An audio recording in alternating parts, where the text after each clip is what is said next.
Episode 191. Suamiku pria lumpuh.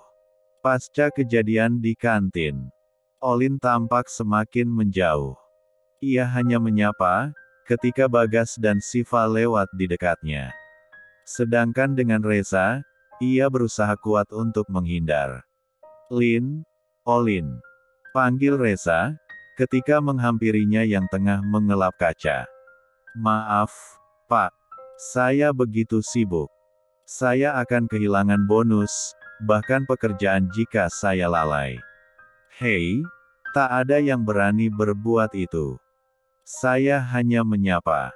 Goda Reza, dengan senyum ramahnya. Tapi Olin bergeming. Ia hanya menunduk tanpa mau menatap wajah Reza ketika bicara.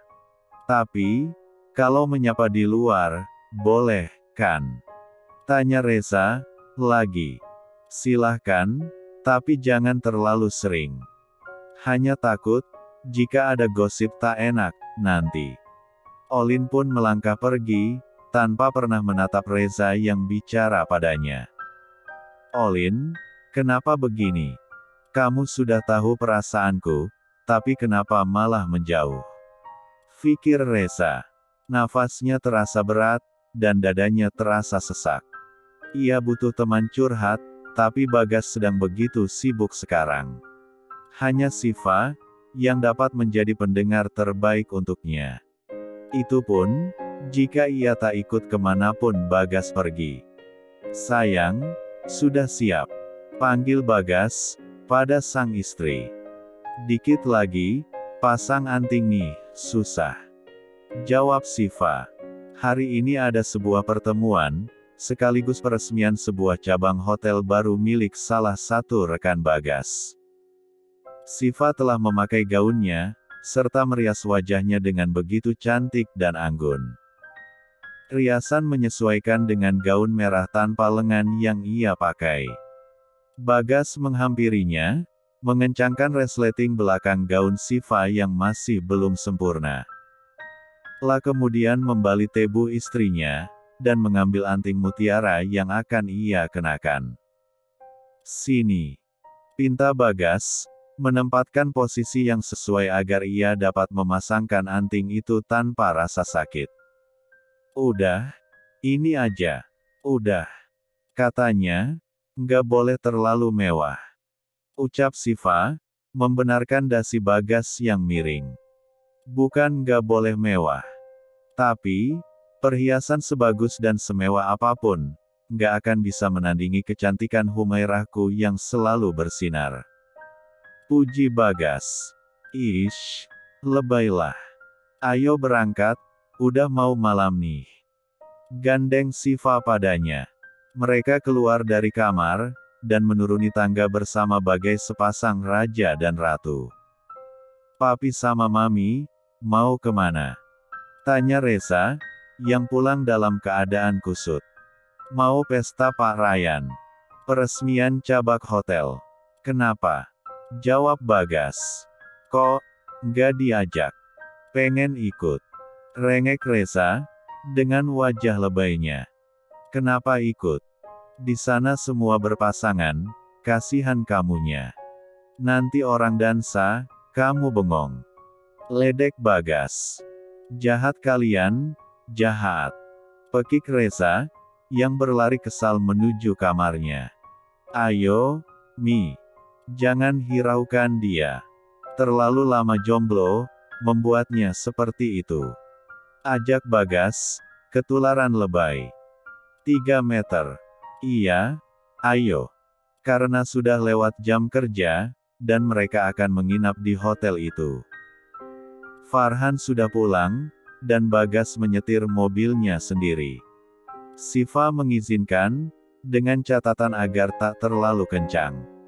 Mobil baru yang mereka beli, sebenarnya hadiah dari Bagas untuk sang istri. Tapi, Siva masih enggan memakainya. Ia memilih diam di rumah, atau pergi harus dengan suaminya. Sesekali sendiri, jika ia ingin mengunjungi ayah dan ibunya.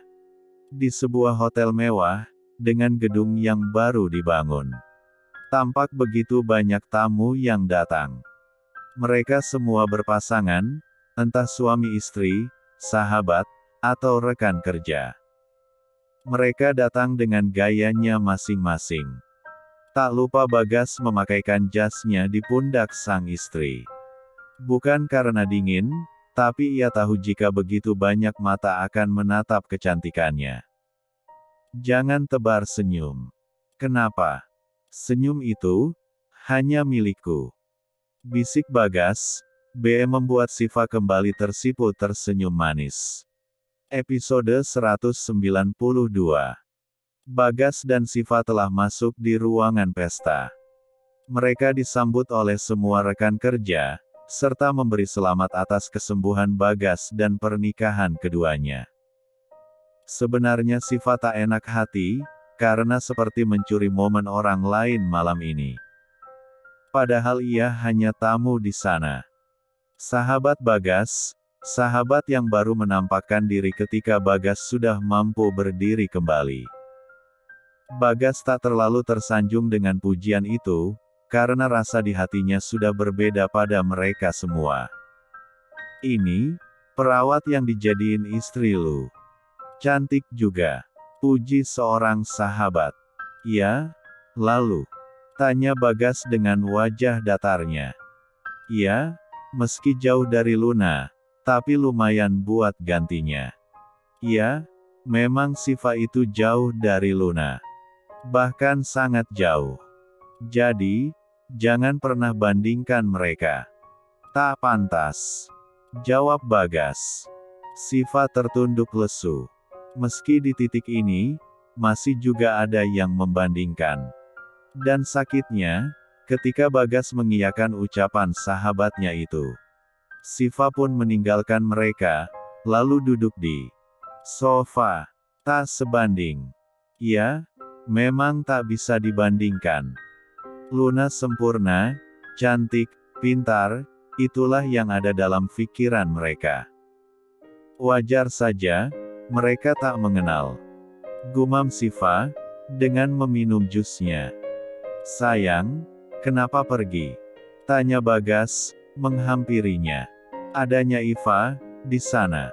Yang dibahas Luna. Ngapain gabung? Ia harus gabung. Kalau enggak, Iva nggak akan dengar balasan buat mereka yang membandingkan. Emang bales apa? Toh, menurut mereka, Luna yang terbaik. Tukas Siva, tanpa menoleh. Biar mereka menilai seekor arwana itu cantik, tapi ikan fuguku lebih indah. Hua, kirain udah lupa sama jargon fugunya. Ternyata masih inget, ish. Menggilakan. Tepuk Siva, di bahu sang suami. Sakit. Dilihatin orang tuh. Tunjuk Bagas. Siva hanya tersenyum, Bagas membalasnya dengan mendekatkan wajah pada ikan fugu tercantiknya itu. Semua menatap mereka, ada yang heran dan ada yang ikut merasakan kebahagiaan keduanya. Iya, semua orang menatap kemesraan mereka yang alami. Dan sebagian, tersanjung dengan adanya mereka berdua. Luna memang sempurna. Tapi Siva, yang bisa mencairkan sebongkas es batu yang begitu dingin. Meski belum seutuhnya. Ya, hawa dingin itu masih terasa hingga sekarang. Sangat jarang, bahkan nyaris tak pernah melihat seorang Bagas bahkan tertawa lepas di tempat umum. Percakapan mereka dari jauh. Acara peresmian telah tiba. Sang pemilik hotel datang dengan sambutan yang meriah.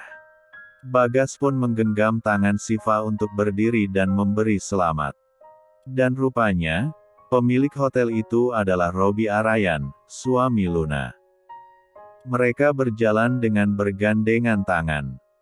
Tak tampak kemesraan, hanya Luna yang diam dan menatap ke depan. Dan buyar, ketika menatap Bagas dengan Siva di sampingnya. Bagas.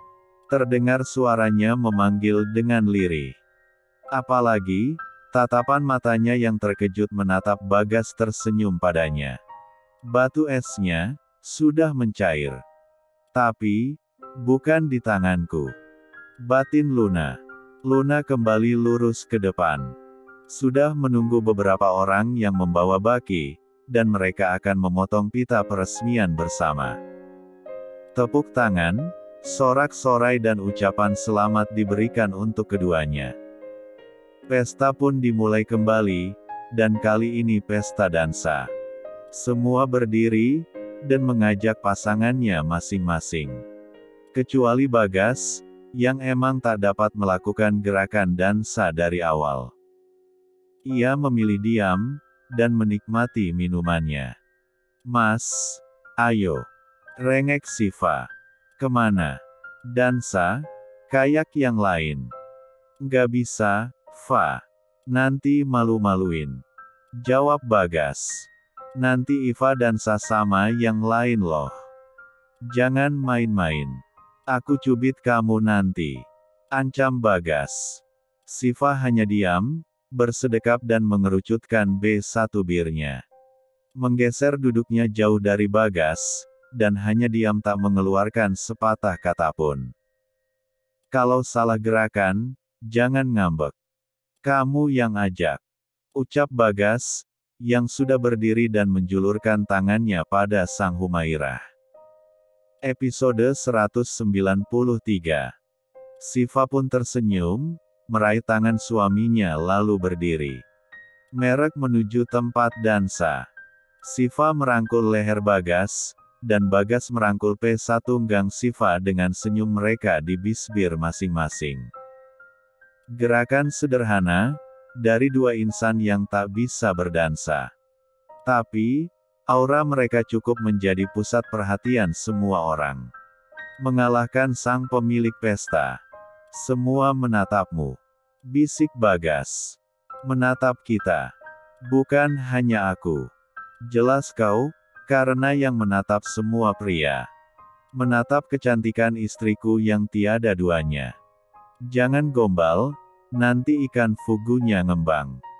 Mereka begitu menikmati alunan musiknya. Begitu merdu dan mendayu-dayu. Begitu nyaman, hingga Siva dengan tenang menyandarkan kepalanya di pundak Bagas. Nanti di pesta kita, buat begini juga ya. Pinta Siva. Apa yang tidak untukmu? Hanya saja. Apa? Tanya Siva. Kasihan adik kecil kita. Ledek Bagas dengan tawa renyahnya. Jahat, malah ngeledek adeknya. Cubit Siva di D4 sang suami. Senyum Siva, tawa Siva, bahkan kedipan matanya. Begitu menggemaskan. Apalagi, ketika berdandan seperti ini. Meski sudah dilapisi oleh Bagas dengan jasnya, tapi kecantikannya masih terlihat dengan begitu jelas. Bagas hanya menatapnya dengan rasa kekaguman yang begitu besar. Tuan Bagas. Boleh saya bicara? Sapa seorang teman. Bagaimana? Lirik Bagas pada Siva. Pergilah, Iva di sini. Gak akan kemana-mana. Jawabnya. Bagas pun pergi, karena memang mereka ada keperluan bisnis. Siva pun dengan santai berdiri, menikmati suasana dengan segelas minuman yang diberikan pelayan padanya. Terima kasih. Ucap Siva padanya dengan ramah. Pelayan itu pun pergi, meninggalkan Siva yang beranjak naik ke sisi kolam renang di tengah ruangan pesta. Hai, suka dengan suasana pesta? Tanya seorang pria pada Siva. Ya, aku suka. Meriahnya, ramahnya, memanjakan mata. Jawab Siva. Begitu juga denganmu, begitu memanjakan mataku. Maksudnya? Tanya Siva, memicingkan matanya. Iya, saya dari tadi melihat kamu, dan begitu terpesona dengan kecantikan kamu. Meski sederhana, tapi benar-benar alami. Aku suka. Puji pria itu, dengan tatapan penuh ingin padanya. Maaf, saya sudah menikah. Dan yang berdansa dengan saya tadi, adalah suami saya. Jawab Siva, beranjak pergi dari pria. Hei, tunggu. Aku bahkan belum mengenal namamu. Pegangnya di lengan Siva. Tak perlu, maaf. Siva berusaha pergi. Kau terlalu sombong, Nona. Hanya dengan sedikit pujian saja, sesombong ini. Masih banyak yang lebih darimu. Maka dari itu, carilah yang lain. Jawab Siva, berusaha melepaskan genggaman tangan itu. Pria itu tampak mabuk. Memang sedari tadi terus menatap Siva meski sedang bersama Bagas. Tapi, Siva tak pernah meladeninya. Genggaman tangan itu makin erat, ketika Siva semakin berusaha melepaskan. Semua orang melihatnya, namun tak ada yang berani melerai. Pria itu hampir sejajar dengan Bagas, seorang CEO muda di perusahaan ternama. Salah tindakan, bisa jadi menghancurkan orang yang menentangnya. Lepas, atau saya teriak. Ancam Siva. Bahkan yang melihat kita, tak berani melerai. Siapa yang kau harapkan? Suamimu. Godanya. Siva terus berusaha melepaskan tangannya. Terasa sakit, bahkan air matanya keluar. Begitu keras ia berusaha. Mas, tolong. Pekiknya lirih, menahan perih. Pertahanan pria itu benar-benar kuat, bukannya goyah, justru Siva yang kehilangan keseimbangan. Ia pun terpeleset, lalu tercebur di kolam renang yang tepat ada di sampingnya. Biur. Semua menatap kaget. Hanya pria itu, tetap diam tanpa menolong sama sekali. Bukan aku yang menjatuhkanmu, ucapnya. Seorang wanita turun, menceburkan dirinya ke kolam renang. Ia segera meraih Siva, dan membawanya ke pinggir untuk dinaikkan. Iva, kamu nggak apa-apa? Nggak apa-apa, Mbak. Makasih. Jawabnya, pada Luna yang basah kuyup.